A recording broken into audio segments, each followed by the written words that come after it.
भगवान की जय। शंकर भगवान की जय। पवन सुत हनुमान की जय। ओम नमः पार्वती पदे हर हर महादेव। अकारण करुणा वरुणालय भगवान पीतांबरधारी बालकृष्ण लाल की अलौकिक छवि अनुपम कृपा और नित्य नैमित्तिक पुरुषोत्तम मास में चलती हुई ये भगवान और भक्त के अवतारों की चर्चाएं कि अपने भक्तों के लिए परमात्मा कैसे दौड़े आते हैं और भक्तों के लिए भगवान स्वयं कैसे चले आते हैं। भक्त और भगवान की जहाँ चर्चा होती है वहाँ पर सारे तीर्थ सब कुछ स्वयं ही चले आते हैं। ऐसे इसी क्रम में कल की चर्चा में हम सबने अनंत बलवंत हनुमंत लाल जी की चर्चा सुनी कि भगवान भोलेनाथ स्वयं श्री राम जी की सेवा करने के लिए एकादश रुद्र के रूप में स्वयं हनुमान जी बन करके आए और किस प्रकार से उनका पराक्रम है, किस प्रकार से उनका तेज है कि जो सूर्य नारायण को फल समझ करके खाने के लिए दौड़ पड़े और इतना पराक्रम की जा करके सूर्य नारायण को अपने मुख में भर लिया।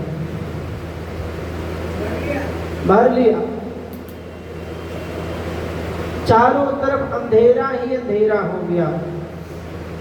राहु तो छोड़ के भाग गया कि हमसे ज्यादा बलवान कोई आ गया है जो खा ले रहा है। सारे घबरा कर भगे। देवराज इंद्र ने देख लिया। देवराज इंद्र ने देखा कि ये छोटा सा बानर सूर्य नारायण को मुख में डाल लिया है, अंधेरा हो गया, तो अपने वज्र का प्रयोग किया और जब वो वज्र लगा तो हनुमान जी के मुख में लगा, ठोड़ी में लगा। और हनु का मतलब होता है टूटना, टेढ़ा होना। जैसे ही लगा वो टेढ़ा हो गया, टूट गया। सूर्य नारायण मुख से बाहर आ गए। वज्र के प्रयोग से जब वज्र लगा देवराज इंद्र का तो हनुमान जी महाराज के मुख से बाहर आ गए सूर्य नारायण। और जब बाहर आ गए उस समय जो है वायुदेव को बड़ा क्रोध आ गया कि मेरे बच्चे को मार दिया, मेरे बच्चे को मार दिया। ये सोच करके वायुदेव ने अपने वेग को रोक दिया। हवा चलनी बंद हो गई और जब हवा चलनी बंद हो जाती है तो सबकी हवा निकल जाती है। सब परेशान हो जाते हैं कि हवा नहीं है, हवा नहीं है, तो कैसे होगा। सब परेशान, तीनों लोग ने सब घबरा करके भगवान नारायण की शरण में गए। भगवान नारायण ने कहा कि ये वायुदेव का प्रकोप है ना, उन्हीं की शरण में चलना चाहिए। वायुदेव से कहा, वायुदेव तुमने क्यों रोक लिया। वायु कहते हैं मेरी संतान को पीड़ा पहुंची है, मैं अपने संतान को पीड़ित नहीं देख सकता हूँ, इसलिए उन्होंने ऐसा किया। बस फिर क्या था, सभी देवी देवताओं ने मिलकर कहा कि ऐसा है, हम तुम्हारे संतान को, हनुमान को ठीक कर देते हैं। सबने अपनी अपनी कृपा दी। हनुमान जी महाराज बिल्कुल स्वस्थ हो गए और जितना बल था उससे भी ज्यादा बलवान हो गए। और कहते हैं कि हनुमान जी इतने बलशाली हैं कि अतुलित बलधामम हेम शैला भदेहम धनुजवन कृशानम ज्ञानी नाम अग्रगण्यम। ज्ञानियों में अग्रगण है, बल में अतुलित बल है। अतुलित बल का कैसे पता चला, तो जो बाली है ना, बाली सुग्रीव का भाई, वो बहुत पराक्रमी है। उसको वरदान प्राप्त है कि जो तुमसे सामने से युद्ध करेगा उसका आधा बल तुम्हारे अंदर आ जाएगा। और जब तुम्हारे अंदर बल आ जाएगा तो सामने वाला तुमसे पराजित हो जाएगा, वो जीत नहीं पाएगा। क्योंकि अपना बल तो ही है, लेकिन सामने वाला जो बलवान है, कितना बलवान है, उसका आधा बल आ जाएगा तो 1.5 गुना बल हो गया, तो वो कमजोर हो जाएगा तो तुम जो है जीत लोगे। इसलिए आज तक बाली को कोई जीत नहीं पाया। तो बाली अभिमान में आकर के हनुमान जी से लड़ गया, और जब हनुमान जी से लड़ गया तो हनुमान जी अतुलित बल धाम में, इतना बल है कि उतना संसार में किसी के पास नहीं है। और जब हनुमान जी से लड़ाई शुरू हुई तो हनुमान जी के नेत्र और बाली के जब नेत्र मिले तो हनुमान जी के शरीर का बल बाली के शरीर में जाने लगा। और जब बाली के शरीर में जाने लगा तो अंत में स्थिति ये हुई, क्योंकि उसका यही पराक्रम था, यही वरदान था कि दूसरे सामने वाले का बल खींच ले। जब हनुमान जी का बल थोड़ा ही गया है कि बाली की सारी नसें फटने लगी, और ऐसा लगा कि मानो सारी की सारी नसें अभी फट जाएंगी और मृत्यु को प्राप्त हो जाएगा। तो बाली ने तुरंत हनुमान जी को धक्का दे करके छोड़ करके भगा और धरती पर गिर गया। और इतनी वेदना हुई नसों में कि जोर जोर से चिल्लाने लगा, मैं मर गया, मैं मर गया। पहले तो वो कुछ समझ ही नहीं पाया, लेकिन बाद में उसको समझ में आया कि जो वरदान के जो मेरी नसों में उतनी क्षमता नहीं है कि मैं हनुमान जी के आधे बल को सहन कर सकूं, इतना बल है। अब भाई इतना बल ना हो तो पहाड़ को उठा करके लेकर के उड़ जाए, 1000 योजन का समुद्र एक छलांग में पार कर जाए, बल की सीमा नहीं है। लेकिन बल रहता है तो बुद्धि नहीं रहती, अब बुद्धि रहती है तो बल नहीं रहता। अक्सर ये देखने को मिलता है कि जो बलवान होंगे, पहलवान होंगे, उनके बुद्धि घुटने में होती है, क्योंकि उनकी बुद्धि होती नहीं। और जो बुद्धिमान होते हैं वो बलहीन होते हैं, उनके बल नहीं होता। लेकिन हनुमान जी ऐसे हैं कि बलवान भी हैं, बुद्धिमान भी हैं, ज्ञानीवान भी हैं, ज्ञानवान भी हैं, मतलब कोई भी गुण इनके पास बचा नहीं। तो ऐसे परम प्रतापी हनुमान जी की कथा जो भक्त शिरोमणि के श्री राम जी की सेवा में हमेशा तत्पर रहते हैं, और सूर्य नारायण से ज्ञान प्राप्त करके अपना गुरु बनाया सूर्य नारायण को, उनसे सारा ज्ञान प्राप्त करके माता अंजना के पास जब आए तो बार बार श्री रामचरितमानस की कथाओं को हनुमान जी को श्रवण करती रही, खूब सुनाती रही। जैसे बच्चे हैं, कहते हैं कोई कहानी सुनाओ, तो राम जी की कहानी सुनते सुनते नींद आ जाती है। ऐसे हनुमान जी रातों दिन श्री राम जी की कथा को सुनते हैं, माता अंजना सुनाती हैं। तो हनुमान जी महाराज श्री राम जी के परम भक्त हो गए, और उनके मन में यही रहा कि जिनकी हमने कथा सुनी है उनके दर्शन हो जाए तो जीवन धन्य हो जाए। वो आकर के ऋष्यमुख पर्वत पर सुग्रीव के साथ रहने लगे। कालांतर में जब श्री रामचंद्र जी, लक्ष्मण जी निकले, माता जानकी का हरण हुआ, सबरी माँ ने कह दिया कि ऐसा है पंपापुर में जाओ, वहां पर सुग्रीव से मित्रता करो, वो तुम्हारी जानकी की खोज करवाएंगे।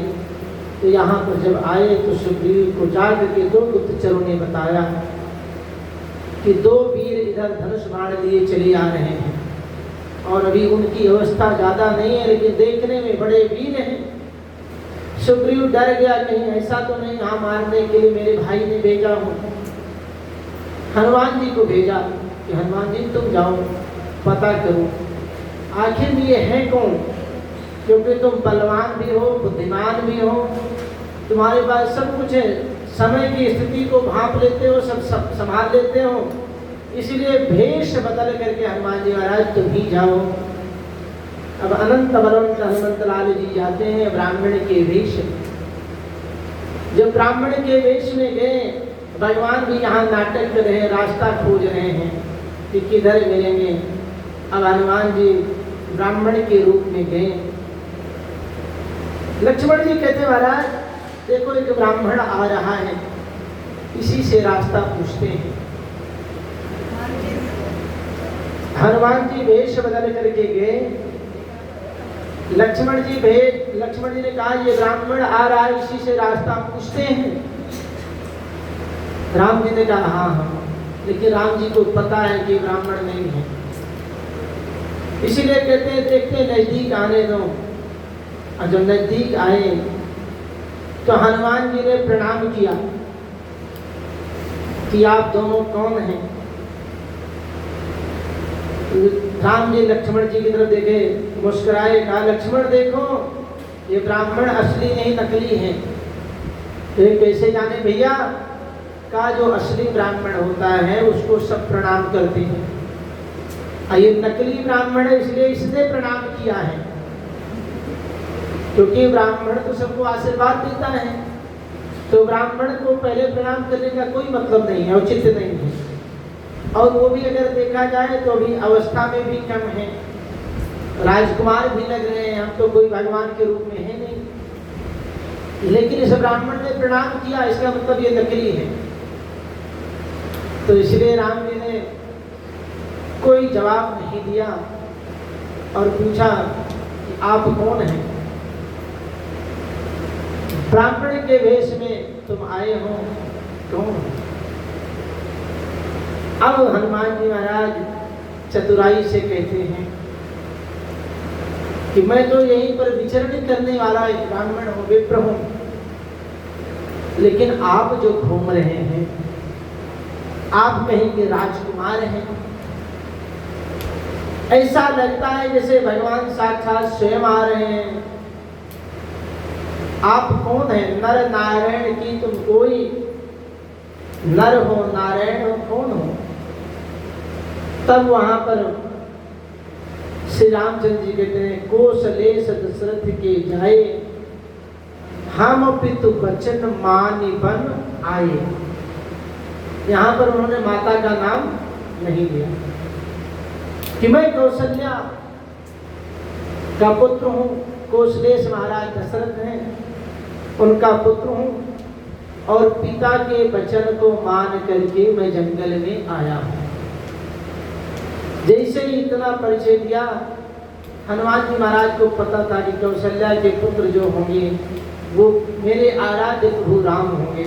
हनुमान जी रोने लगे, अकुला करके चरणों में पड़ गए, प्रभु एक मैं मंद मोह बस, कुटिल हृदय ज्ञान, पुनि प्रभु मोहि विसार्यो,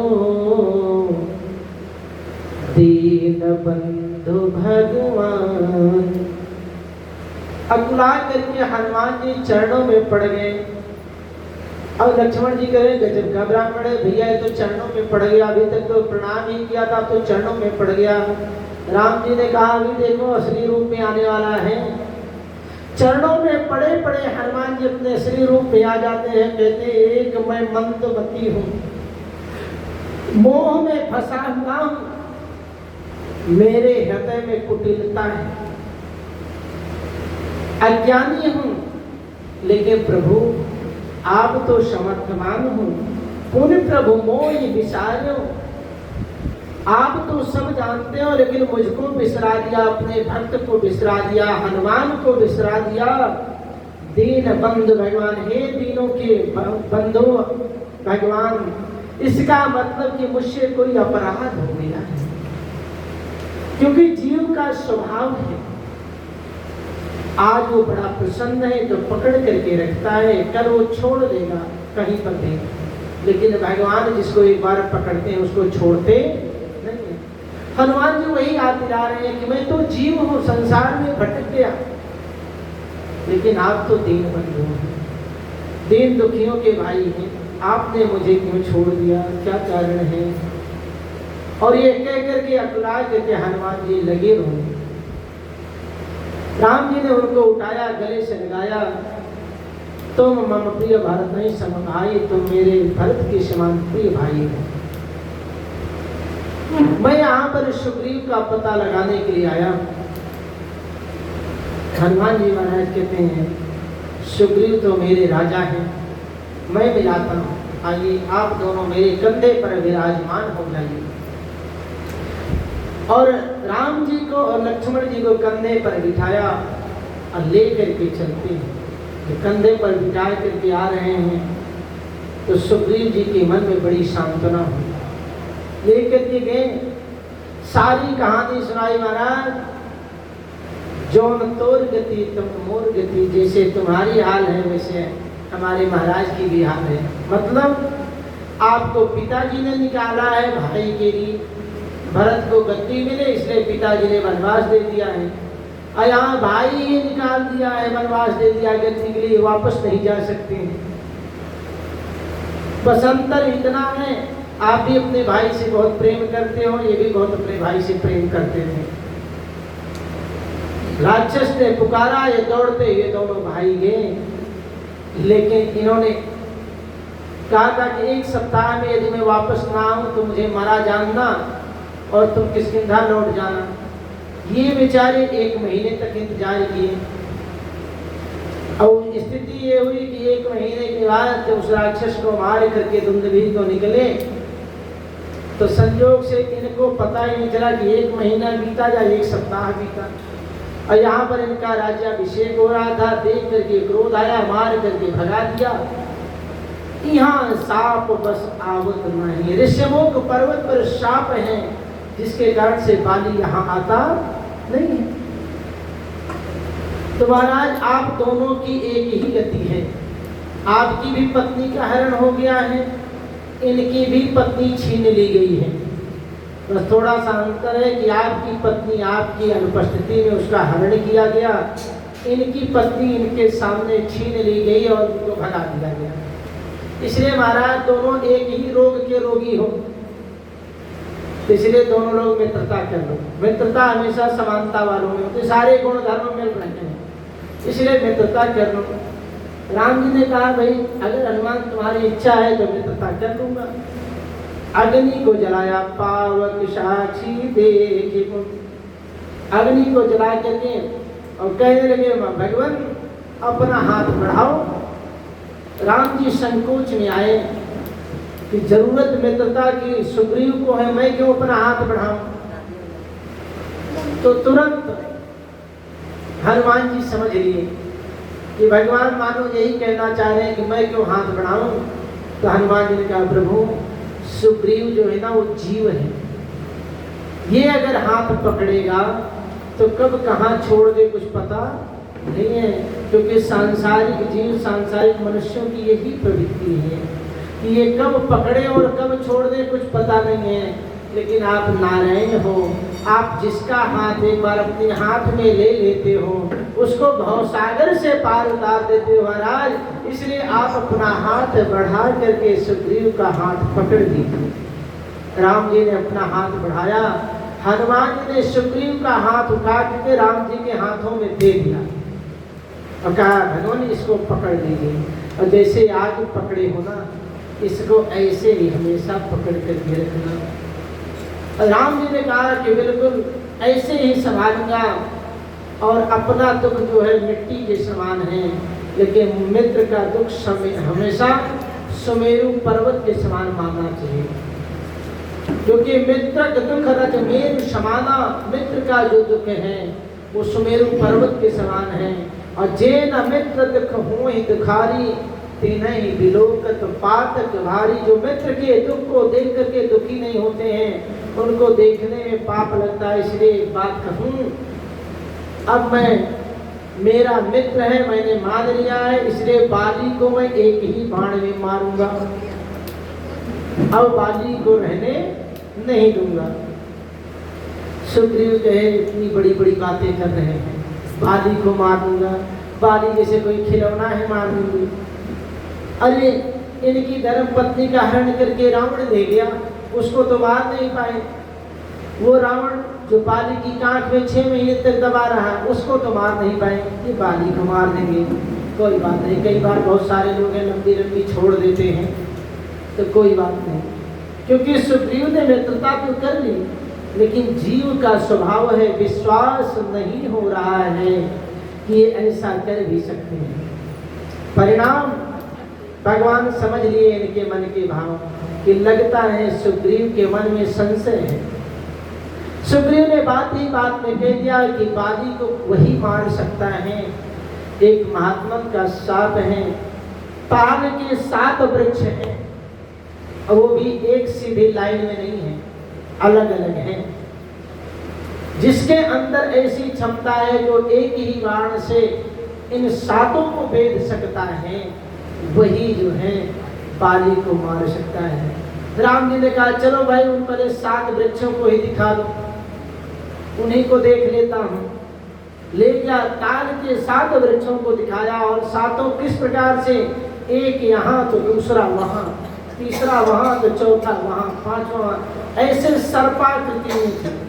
कारण बाली ने क्रोध में आकर के एक सर्प को उठा करके एक कांटों के जंघाल पर फेंक दिया था और वो तड़प तड़प करके मरा था।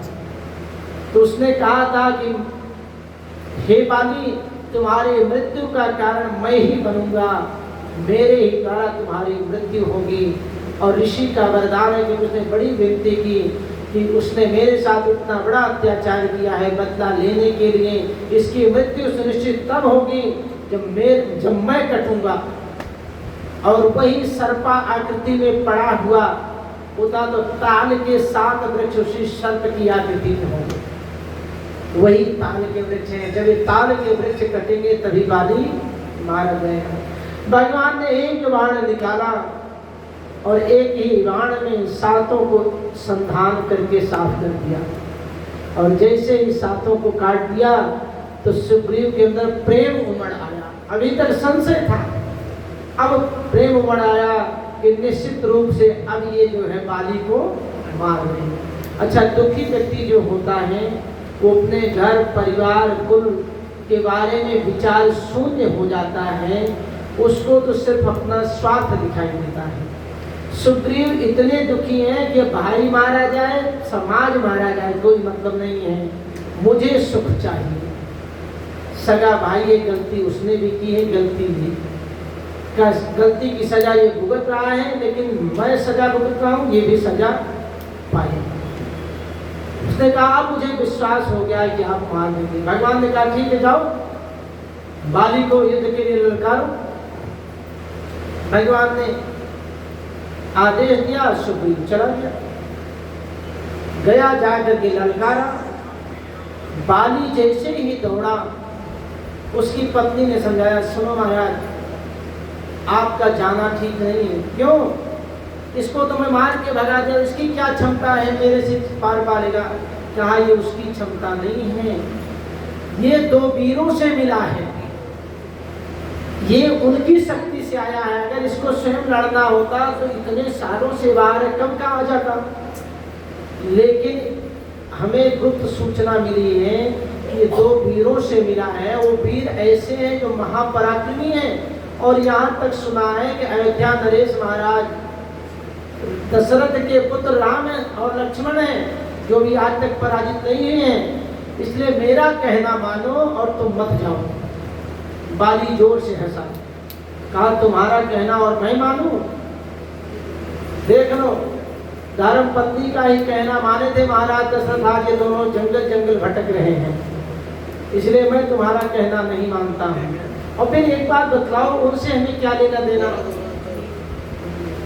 उनसे हमें क्या लेना? हमारी उनसे शत्रुता थोड़ी है।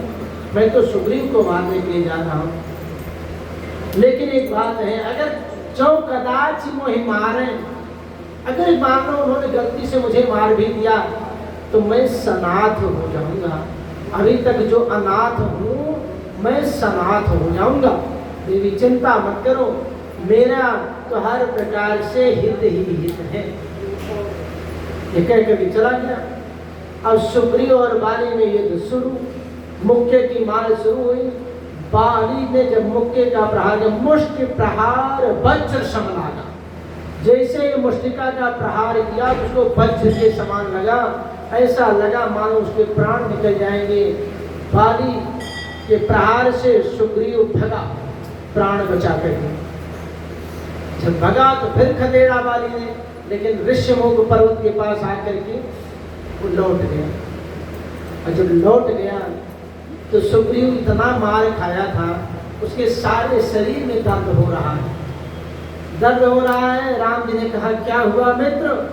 अरे कहा जब हमें पता था कि उसको मारना आसान नहीं है, लेकिन मैं पहले ही मना करा, तुम्हारे कहने पर गया हूँ, बहुत मारा है, बहुत दर्द हो रहा है, और आपके बस की कुछ नहीं थी तो क्यों हमें तुड़वाने के लिए भिजवा दिया, ये कि हड्डी टूट गई है। राम जी ने कहा चिंता मत करो मित्र, दरअसल तुम दोनों भाई ना एक रूप तुम भ्राता, तो एक ही स्वरूप के तुम दोनों भाई हैं, इसीलिए मैं संशय में पड़ गया कि कौन बाली है कौन सुग्रीव है। अब बताइए त्रैलोकीनाथ संशय में पड़ रहे हैं? नहीं, फिर मौका दे रहे हैं। एक बार हड्डी पसली टूटी है, अभी भी भाई के साथ जाना हो तो चला जा, समय है। बाद में ये मत कहना कि आपने मार दिया है। और इतना जब मार पड़ी तो भगवान राम जी ने बड़े प्रेम के साथ अपने हाथ को जो है उनके सिर पर रख दिया, पीठ पर रखा। जैसे ही हाथ को फेरा सारा दर्द दूर हो गया। और कहते हैं उसी समय मेली कंठ सुमन के माला, पटवार पोनी पन देहि बिशारा। एक माला सुंदर सी बनाई, उनके गले में डाल दिया। सुमन की माला था, फूलों की माला सुग्रीव के गले में डाल दिया। कहा अब पहचान पक्की, अब धोखा नहीं होगा, क्योंकि तुम्हारे गले में फूलों की माला और वो बिना फूलों की माला के रहेगा, इसलिए तुम्हारे ऊपर मेरी मुहर पक्की। अब मैं अपना काम कर दूंगा, बिल्कुल पक्की। और अब जाओ तुम दोबारा फिर से ललकारो। जब दोबारा गया ललकारने के लिए, अब की बार उसकी धर्म पत्नी ने पांव पकड़ लिया, महाराज अब मत जाओ, शुभ शकुन नहीं हो रहे हैं, अशुभ शकुन हो रहे हैं, इसलिए बिल्कुल मत जाओ। बाली कहा कि अभी मार करके भगाया था कि क्या है, अभी आता हूँ फिर मार करके गया। बिटप ओट देखे रंगाई, पेड़ के ओट में छिप करके भगवान देख रहे हैं। क्यों? क्योंकि शास्त्र ये कहता है कि पापी का मुख देखने से पाप लग जाता है। तो भगवान मानो सामने उससे उसको देखना नहीं चाहते, क्योंकि वो पापी है। और पापी किस प्रकार का है?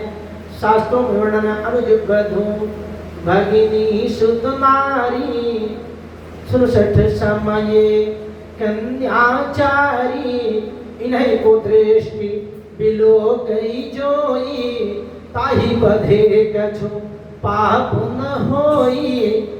शास्त्रों ने कहा कि अनुज बधू छोटे भाई की पत्नी, अनुज बधू भगिनी सुत नारी बहन, सुत नारी पुत्र वधू, 67 समय कन्याचारी। अरे दुष्ट सुनो, ये सब कन्या के समान बतलाई गई है। तो इन्हीं को दृष्टि पिलो कई जोई, ताही बधे कछु पाप न होई। जो इनको कुदृष्टि से देखता है उसका वध करने में कोई पाप नहीं लगता। तो मानो इतना बड़ा पापी है वो कि छोटे भाई की पत्नी का हरण कर लिया है। वो पापी है, पापी का मुख नहीं देखना चाहते हैं, इसलिए बिटप ओट देख ही रघुराई। वृक्ष के ओट से भगवान देख रहे हैं। और दोनों लड़ते लड़ते अंत में देखा कि सुग्रीव की हालत खराब हो रही है। तुरंत धनुष पर बाण चढ़ाया, कान तक खींचा और छोड़ दिया। जैसे छोड़ा बाली के लगा, तो बाली के लगते ही बाण वो राम राम कहकर के गिरा। और जैसे राम राम कहकर के गिरा, इतनी देर में भगवान सामने आ गए। और जैसे ही भगवान को सामने देखा, अरे फिर तो बाण लगा हुआ पकड़े हुए लेकर के बैठ गया। और कहने लगा मैं बैरी सुग्रीव प्यारा अवगुण नाथ मोहि मारा। मैं बैरी, मैं आपका शत्रु, सुग्रीव आपका प्यारा, आखिर में मेरा अवगुण क्या है? किस अवगुण के कारण आपने मारा मुझे? तो उसने कहा जब किस अवगुण के कारण मुझे मारा, तो राम जी ने यही बात दोहराई, बधू भगिनी सुत नारी 67 समय कन्याचारी इन्हीं को दृष्टि बिलो कई जोई ताहि बधे छुपा पुनः होई। बाली बड़ा ही चतुर है। कहा महाराज ये जो नियम आप बतला रहे हैं किस पर लागू होता है? ये आपके नियम मनुष्यों पर लागू होते हैं, जानवरों पर नहीं लागू होते महाराज। मैं बंदर योनि में हूँ, बंदर में कोई भाई बंधु सगा नहीं होता है, इसलिए इस बात पर ठीक बात नहीं है। कोई और प्रमाण दीजिए। भगवान ने कहा बिल्कुल ठीक है। तो भगवान ने कहा कि जब तुम्हारी धर्म पत्नी ने तुमसे सिखलाया कि मत जाओ, वो दोनों किसी से मिले हुए हैं, तब तुम क्यों नहीं माने, चले आए? तब कहता है क्यों? तुम्हारे पिताजी ने भी तो अपनी पत्नी के कहने पर मान के तुमको जंगल भेज दिए, चले आए हो, वन वन भटक रहे हो। और अगर मैं मान लेता तो क्या हश्र होता? जो त्रैलोक के विजेता बाली है वो आज तुम दबा करके छिपा हुआ बैठा रहता, लोग हंसते थे। जैसे तुम्हारे बापू के ऊपर सब हंस रहे हैं कि गजब का पिता है, अपने पत्नी के मोह में आकर के इतने सुंदर राजकुमारों को जंगल में भेज दिया। तो अंत में भगवान निरुत्तर हो गए, कोई जवाब नहीं रहा। भगवान ने कहा अचल करो तो न राखो प्राणा। ठीक है, अगर तेरी बात को मैं सत्य मान लेता हूँ तो मैं तुम्हें जीवित कर देता हूँ, अचल कर देता हूँ, ठीक कर देता हूँ, तुम्हारे प्राण बख्श देता हूँ। तब तो बाली हाथ जोड़ करके बैठ गया, अरे प्रभु जन्म जन्म मुनि जतन कराही अंतराम मुख आवत नाही। महाराज क्षमा करें, ऋषि मुनि महात्मा पूरा का पूरा जीवन लगा देते हैं राम राम रटने में, और अंतिम समय में राम का नाम आता नहीं है। मेरा तो सौभाग्य देखो कि मैं तो राम का नाम लिया भी और राम मेरे सामने खड़े हैं, इसलिए मैं जीना भी नहीं चाहता। तो भगवान कहता, अब बाली कहता मैं तो मरूंगा, पर आपने ये गलत कार्य किया है, इसका प्रायश्चित करना पड़ेगा प्रभु। भगवान ने कहा ठीक है, प्रायश्चित की बात है तो मैं करने के लिए तैयार हूं। विचार करिए, बाली जो है सूर्य का पुत्र है और सूर्य पुत्र को छल से मारा है, और सुग्रीव इंद्र का पुत्र है। ठीक है, उसको बचा दिया। नहीं, सुग्रीव जो है वो सूर्य का पुत्र है और बाली जो है वो इंद्र का पुत्र है।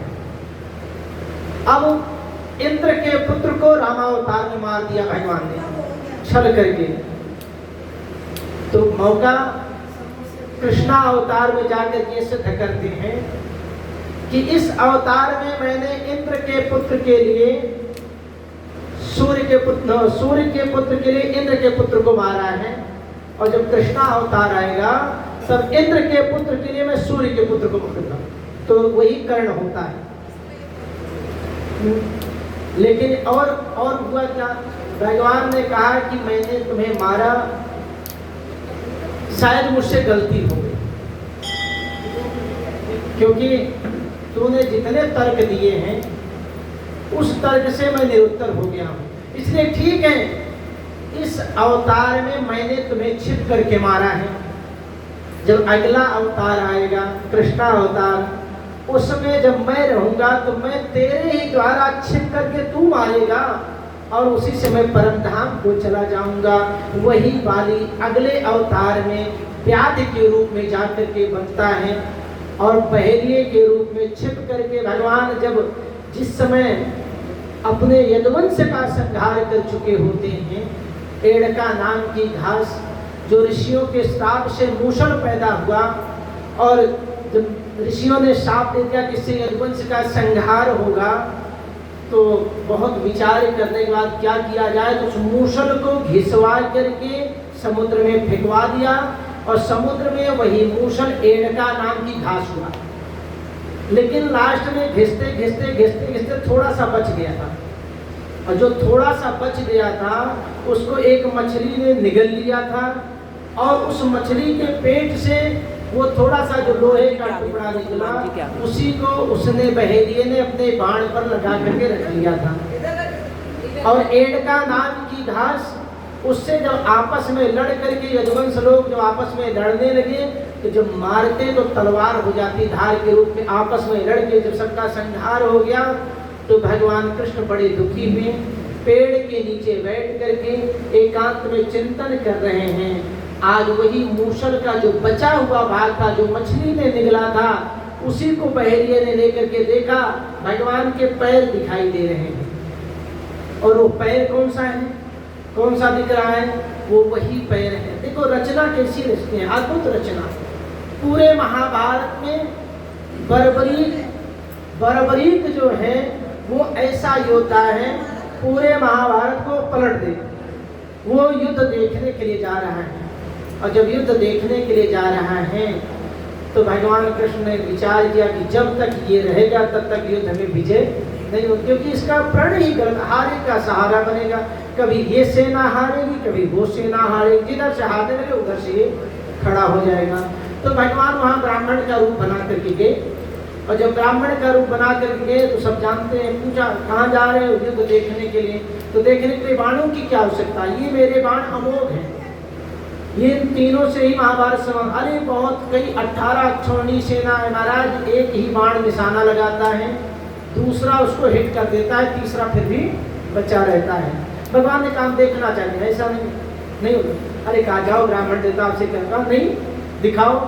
तो जब वो पहला बाण संधान किया, निशाना लगाने के लिए कहा, पीपल में जितने पत्ते हैं इनको एक बार में मैं बीत सकता हूँ। तो भगवान ने कहा दिखाओ अपने कर्तव्य को। तो जब वो बाण चढ़ाता है तो भगवान ने इशारे से एक पत्ता पैर के नीचे दबा देते हैं। जब दबा देते हैं तो उसने जब बाण का संधान किया तो सारे पत्तों को बीनता हुआ अंत में भगवान के चरणों को भी बीन दिया। तो भगवान का सारा शरीर वज्र का है, लेकिन जहां बर्बरीक का बाण लगा है वो उतनी दूर कच्चा रह गया, वही उतनी दूर कच्चा रह गया।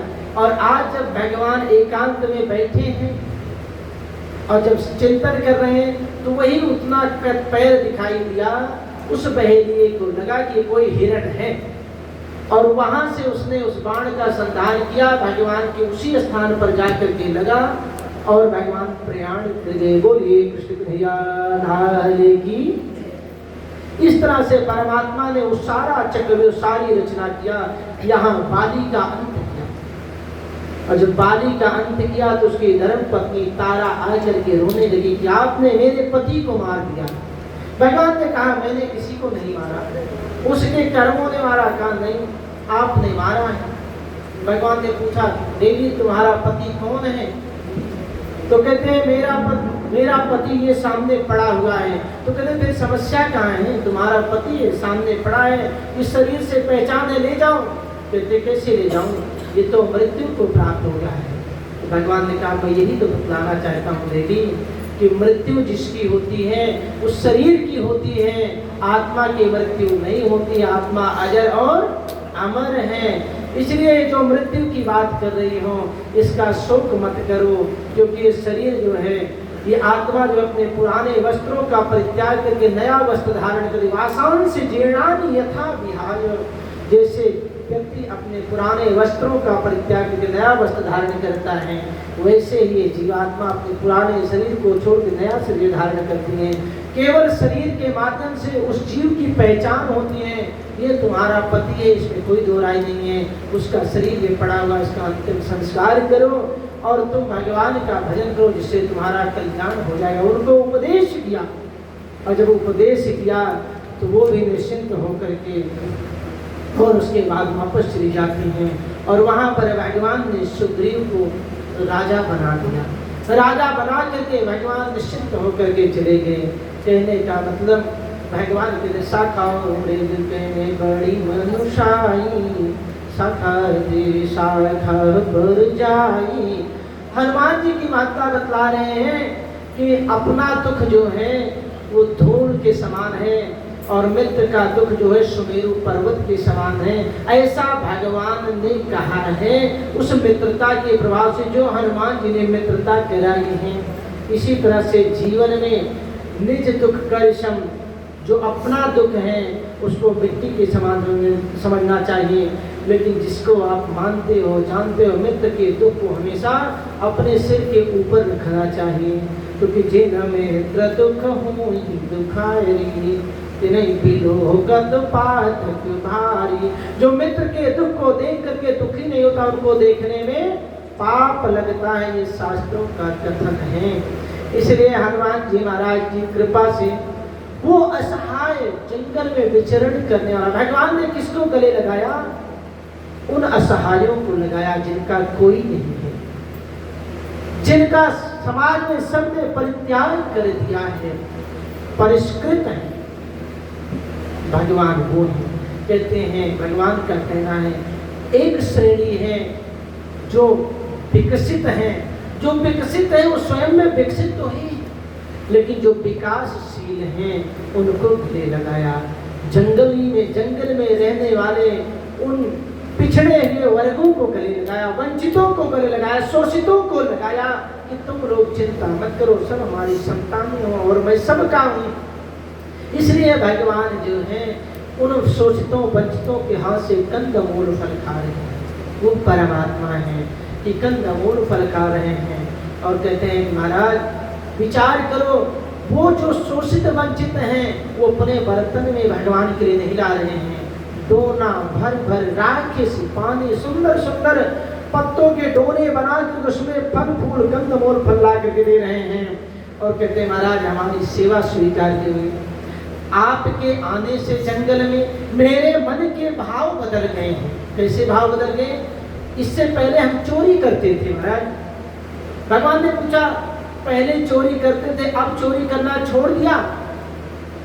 कहा नहीं, चोरी तो हम अब भी करते हैं, लेकिन पहले तो हम चोरी करते थे बर्तनों की, सोने चांदी की, गृहस्थियों को लूटते थे। और आज के समय की हमारी चोरी बदल गई। नाथ हमारे यही सेवकाई लेहिन बारसन बसन चुराई। मेरी आपके दर्शन का ये प्रभाव है कि मेरी सेवा करने का भाव बदल गया है। ना वसन मैं कपड़ा चुराऊं, ना बर्तन चुराऊं, कुछ नहीं चुराता हूँ। तब का केवल आपके स्वरूप के सौंदर्य को देखता रहता हूँ प्रभु। आपके नाम के चिंतन में मैं हमेशा मग्न रहता हूँ। मेरे चोरी करने का तरीका यही बदल गया है। पहले तो हम चोरी करते थे, अब आजकल आपके स्वरूप और नाम की चोरी करते हैं। ऐसे वनवासी जो चोर है उसका भी मन भगवान को देख करके बदल गया। ऐसे करुणा निधान कृपालु भगवान है जिनका दर्शन, जिनके नाम में वो शक्ति है कि जीव अपने मनोभाव को त्याग देता है और भगवत भाव को प्राप्त कर लेता है। और उनमें भी हनुमंत लाल जी ऐसे हैं कि ये तो महाराज मित्रता तो करा दिए, लेकिन हनुमान जी के पीछे भी एक सांप लगा हुआ है। बानर जाति उद्दंडता के कारण ऋषि मुनि सब पूजा पाठ कर रहे हो, कभी उनके कमंडल को उठा ले, कभी उनके आसन को उठा ले, और यहाँ तक कि ध्यान लगाए हुए बैठे हैं। हनुमान जी उनको लेकर के उड़ा रहे हैं। चलो उड़ो, हम विचरण कराते हैं तुम्हें आसमान में। ऋषि मुनि महात्मा परेशान कि ये तो ध्यान भी नहीं लगाने देता भगवान को। और जब ऊपर लेकर गए तो कहे महाराज जगह देखो कहाँ हो, धरती बड़ी दूर है, छोड़ो। अब वो तो कह अरे छोड़ देगा तो मैं कहाँ जाऊंगा, मत छोड़, तू यहाँ कैसे लाया? बहुत ध्यान कर रहे थे बाबा, चलो अब तुम्हें सैर कराते हैं आसमान की। अब सारे ऋषि मुनि महात्मा बेचारे सीधे स्वभाव के प्राणों पर जब बधाए, अरे नहीं ये हनुमान तुम ऐसा मत करो, तुम मुझे नीचे ले चलो, वहीं उतार दो जहाँ मैं रहता हूँ, वहीं उतार दो। अरे तू इतना ऊपर ले आया मुझे पता ही नहीं था। हनुमान जी भी बड़े कौतुकी, एक नहीं, इकट्ठे जितने रहे सबको उठा ले और सबको लेके गए, चलो आसमान की सैर कराते हैं। और जब आँख खुले तो सब बेचारे डर की मारे हालत खराब। और जब नीचे आए तो ऋषियों को बड़ा क्रोध आया कि तो बड़ा उद्दंड हो गया है, सबको परेशान करा। इसलिए श्राप देता हूँ कि आज से तू अपने बल को भूल जाएगा, तेरे पास जो इतनी शक्ति है उसको तो भूल जाएगा। अब सबने कहा कि महाराज जिस कार्य के लिए आया है अगर ये भूल जाएगा तो काम कैसे होगा। महात्माओं ने कहा कि जब कोई व्यक्ति, कोई जीव इसको याद दिलाएगा तो इनको अपना बल याद आ जाएगा। वही स्थिति हुई। माता जानकी की खोज के लिए चारों दिशाओं में सब जा रहे हैं। हनुमान जी महाराज भी समुद्र के किनारे पर बैठ करके राम सिया राम जय जय राम लगे हुए हैं जपने में। अब जब किनारे पर पहुंचे तो सबने बताओ, संपाति जी ने बता दिया है कि जो नान्हे सत जोजन पारा, जो 100 योजन समुद्र को पार करेगा वही जानकी जी का पता लगाएगा। उन्होंने कहा मैंने देख लिया वो शोक वाटिका में बैठी हुई है, तो बताओ कौन जाएगा। इतने में एक बंदर खड़ा हुआ, हम 500 योजन जाएंगे। तो कहते बैठ जाओ 500 योजन जाओगे तो 500 योजन बीच में कौन तुम्हारा बापू लेकर के जाएगा, वही डूब जाओगी, इतना पानी है। चलो बहुत बढ़िया, अब कौन जाएगा। दूसरा खड़ा हुआ, हम 700 योजन जाएंगे। कहते बैठो बैठो बैठो बैठो। और कोई इतने में एक खड़ा हुआ, 900 योजन जाएंगे। कहते रुको बैठो बैठो। इतने में एक और खड़ा हुआ, हम 970 योजन जा सकते हैं। तो कहे बस पहुंच गए 30 योजन रह गया है। 30 योजन कौन पार करेगा। 30 योजन का मतलब एक योजन में 430 कोस, एक कोस में 3 किलोमीटर। तो कहे कि अगर 30 कोस भी रह गया तो इतना पानी है कि उसके डूबने के लिए बहुत है। और कोई और प्रयास करो। एक खड़ा हुआ, मैं 990 योजन जा सकता हूँ। हाँ पहुँच गए, बस अब 10 की कसर रह गई। अब जब 10 का नाम आया तो कोई उठे ही नहीं। कहा और कोई अंगद कहीं जाऊं मैं पारा, ये संशय कछु फिर दीवारा। अंगद कहते मैं पार तो जा सकता हूँ लेकिन लौटने में संदेह है। तो जामुन जी ने कहा जब संदेह है लौटने में तो तुम फिर बोलते ही क्यों हो, फिर फायदा क्या हुआ। चले तो गए, लौट नहीं पाओगे। जामुन जी ने कहा बैठो तुम जो है युवराज हो, तुम्हारा जाना ठीक नहीं है, बैठो तुम नहीं जाओगे। और कौन जाएगा, कोई नहीं। अब जामुन जी बूढ़े हैं लेकिन अपने बल का बखान कर रहे हैं। जामुन जी कह रहे क्या बताऊं, नहीं रहा हमारा पुराना समय, नहीं अभी हम बताते। बहुत से बूढ़े भी घरों में भी रहते हैं ना, तो उनको कई बार अपना जोश पुराना समय याद आ जाता है। क्या बताऊं, नहीं रहा मैं वैसा, नहीं तो अभी मैं बताता। अब जामुन जी कह रहे हैं क्या बताऊं, जब त्रिविक्रम भयउ खरारी, तमय तरुण रहो बल भारी। जिस समय भगवान वामन का प्रागट्य हुआ था, वामन भगवान को त्रिविक्रम कहते हैं, तो जब वामन भगवान का प्रागट्य हुआ था तब मैं पूरे तरुण युवा अवस्था में था, जवान था। तो सबने कहा महाराज जवान थे तब क्या किए। तो केवल बांधत प्रभु पाढ़ो, सोचन पर निंद जाय, उभयरी महतीरी सात प्रदक्षिण ढाई। तो कहा जानते हो उस समय क्या किया था। जितनी देर में भगवान ने राजा बलि को बांधा था उतनी देर में मैंने, इस समुद्र की बात करते हो, पूरे भूमंडल की 7 परिक्रमा कर डाली थी। तो भूमंडल के अंदर ही तो है समुद्र। लेकिन जठ भयो तन कहि रिछेसा, अब मैं बूढ़ा हो गया, मामला यहीं पे बिगड़ गया। ये मैं बूढ़ा हो गया हूँ, नहीं तो जो है वो अपने जोश को दिला रहे हैं कि कोई तो ऐसा निकल आए इसमें जोशीला जो ये कहे कि हाँ मैं जा सकता हूँ। तब भी किसी के ऊपर कोई असर नहीं, कोई जाने के लिए तैयार नहीं। तो इतनी देर में ये हुआ कि भाई कोई और नहीं। अरे तो हनुमान जी कहाँ हैं, उनका तो पता करो। हनुमान जी तो राम सिया राम जय जय राम, राम सिया राम जय जय राम, राम सिया राम सिया राम जय जय राम सिया राम जय जय राम। बोलो राम सिया राम जय जय राम। जामुन जी अरे वो देखो पर्वत पर बैठे हुए राम सिया राम, इनको बुलाओ, इनको चलो जगाओ। उनके पास पहुंचे, अरे हनुमान जी तुम यहाँ बैठे हो। हनुमान जी राम सिया राम जय जय। सुन के राजी नहीं है। अब जामुन जी ने जाकर कान में कहा कि राम काज लगता वही अवतारा। यहाँ तुम राम सिया राम कर रहे हो, अरे राम जी के कार्य के लिए तुम्हारा अवतार हुआ है। तो सुनता ही भाई ऊपर अवतारा, इतना कान में आवाज गई कि राम के कार्य के लिए तुम्हारा अवतार हुआ है।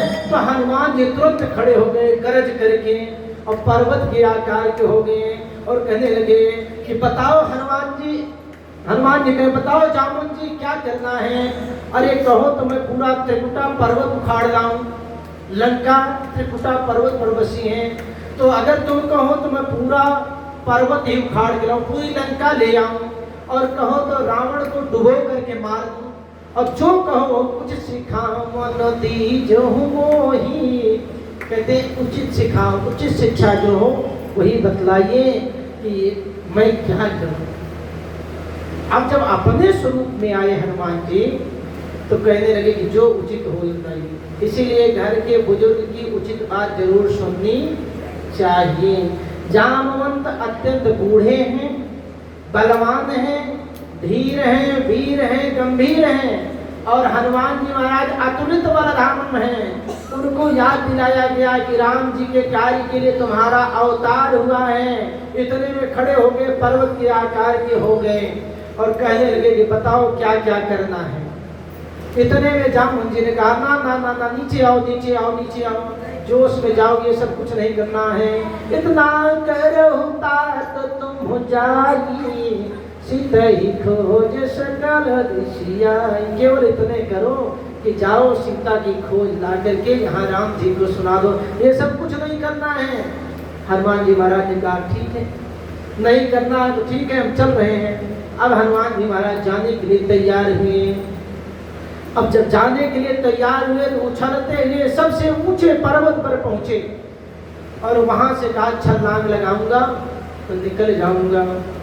अब हनुमान जी जब वहां गए छलांग लगाए तो तुरंत वो पर्वत जो था, कहते ना बी प्रोपोर्शनल टी, साइंस में पढ़ाया जाता है कि जब बंदूक की गोली जितनी तेजी से आगे निकलती है उतनी ही तेजी से पीछे बैग को धक्का देती है, तो उसका जो बल लगता है, आज हनुमान जी ने यहाँ से यहीं से निकला है।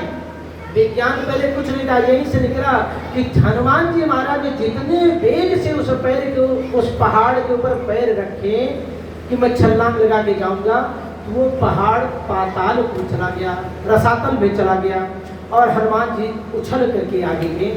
और जब जाने लगे तो रास्ते में जो है मैनाक पर्वत निकला। मैनाक का मतलब सोना। अब सोना निकला तो सोना सबके जीवन में अवरोध उत्पन्न करता है, इसमें कोई दो राय नहीं है। किसी का बाप कितना भी बीमार हो, दवा लेने जा रहे हो, कोई मिल जाए भैया 10 ग्राम सोना देंगे, थोड़ा 10 ग्राम नहीं, पहले बाप को बचाना जरूरी है। इतने में कह दिया 100 ग्राम देंगे, 100 ग्राम नहीं, पहले बाप को बचाना जरूरी है। इतने में अगर उसने कहा 1 किलो देंगे तो कहीं बाप को बचना होगा तो बच ही जाएगा, जाना होगा, पहले तुम 1 किलो दे दो। तो मैनाक पर्वत निकला। क्यों? क्योंकि सबसे पहले सोना निकलता है। हनुमान जी को रोकने के लिए कहता है महाराज थोड़ा सा विश्राम कर लो। आप कौन, आपकी पहचान? कहते हैं मैं तुम्हारे पिताजी का मित्र हूँ। अच्छा पिताजी के मित्र, आज क्यों आए? आज इसलिए आया हूँ कि आप इतनी बड़ी छलांग लगा कर जा रहे, थक जा गए होंगे, इसलिए मैं सोच रहा हूँ थोड़ा सा विश्राम कर लो। हनुमान जी महाराज ने राम काज की है बिनु मोहि कहाँ विश्राम, और तुरंत मैनाक को भी छू दिया। मैनाक चले गए पाताल में। आज जितना सोना निकलता है उसी मैनाक पर्वत का निकलता है, सब वही है। कितना वितर हुआ। देवताओं ने कहा कि इतने वेग से हनुमान जी जा रहे हैं, आखिर में इनकी परीक्षा तो ले ली जाए। तो कौन परीक्षा लेगा? नागों की माता सुरसा नाम ये के माता पठनी आई के ही दे ही बाता। सुरसा नाम की राक्षसी, उसको भेज दिया, जाओ परीक्षा ले लो। अब सुरसा आई तो रास्ते में ही खड़ी हो गई वो फैला के। सुरसा कौन है? सबके अंदर सुरसा है, बाधा उत्पन्न करने के लिए आ जाती हैं। बोलती तो बहुत मीठा है, सुंदर रस से भरी हुई है, लेकिन आहार क्या है? वो हनुमान जी को खाने के लिए आई है, अर्थात तुम्हारे बुद्धि पर चोट करती है। संसार में बुद्धि को चोट करके बुद्धि को अपने वश में लेना चाहती है, बल को अपने अंदर लेना का अर्थात ईर्ष्या। जब किसी के हृदय में ईर्ष्या का प्रादुर्भाव हो जाता है तो बल और बुद्धि सब उसके वशीभूत हो जाता है। उसने रोक लिया रास्ते को।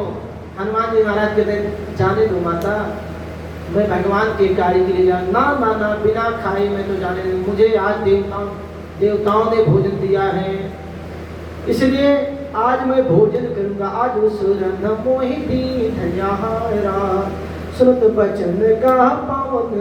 हनुमान महाराज ने कहा माता ऐसा है, आहार करना ही है, तो मैं जा रहा हूँ, कार्य को करके आ जाऊं तब तुम खा लेना ना, अभी खाऊंगी।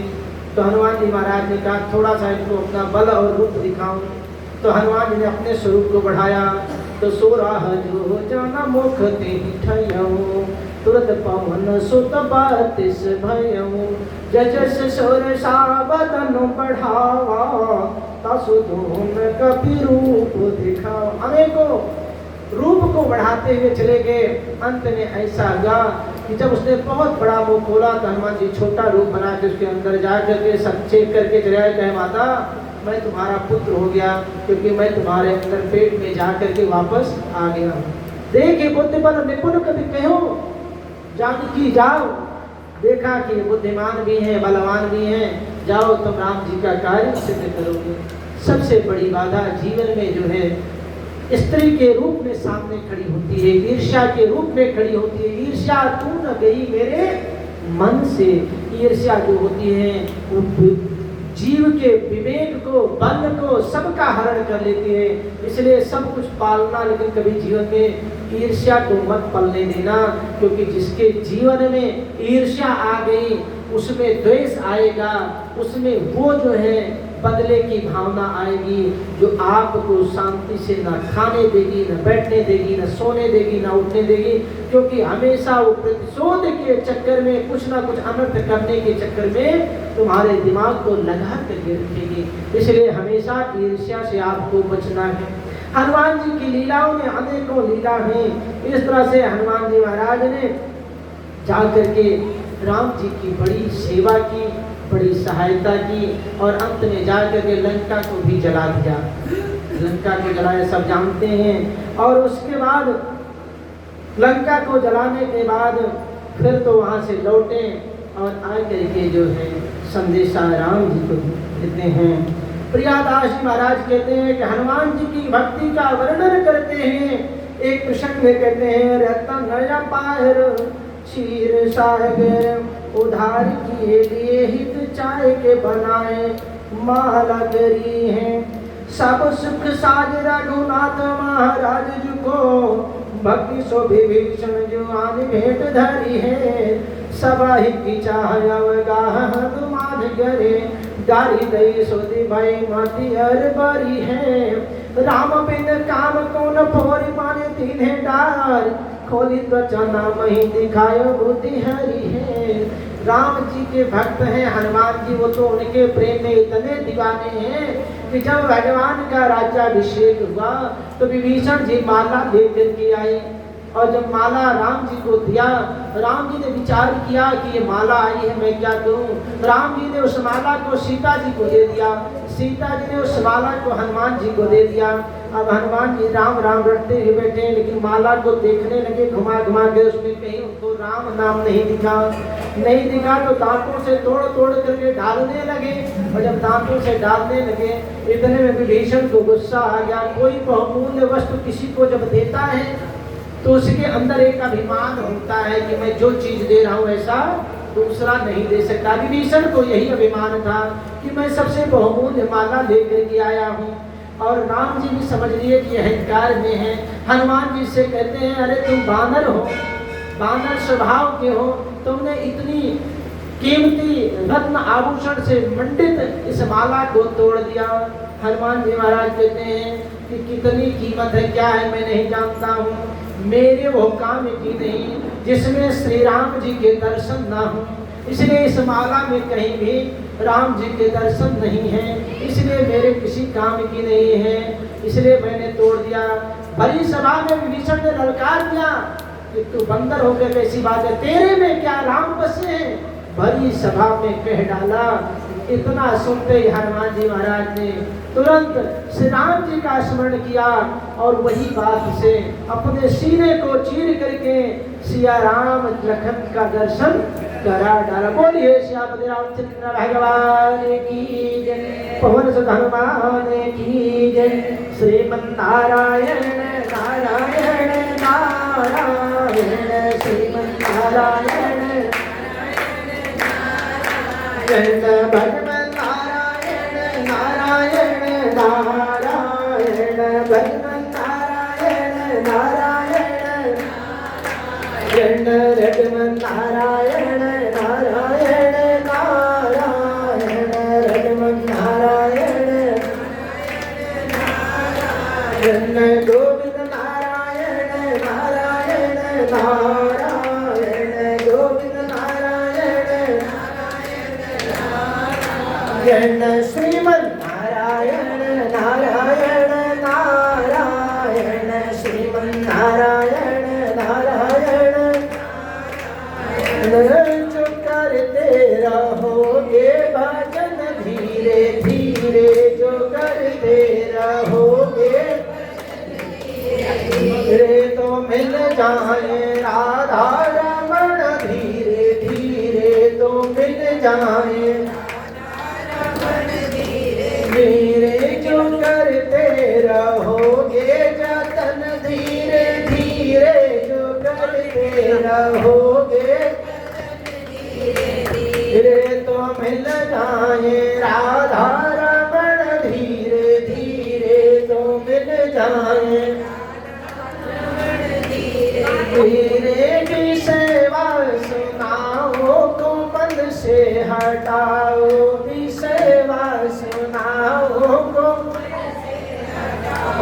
लगाओ हरि से लगन, धीरे धीरे लगाओ हरि से धीरे। जो करते रहोगे भजन धीरे धीरे, जो करते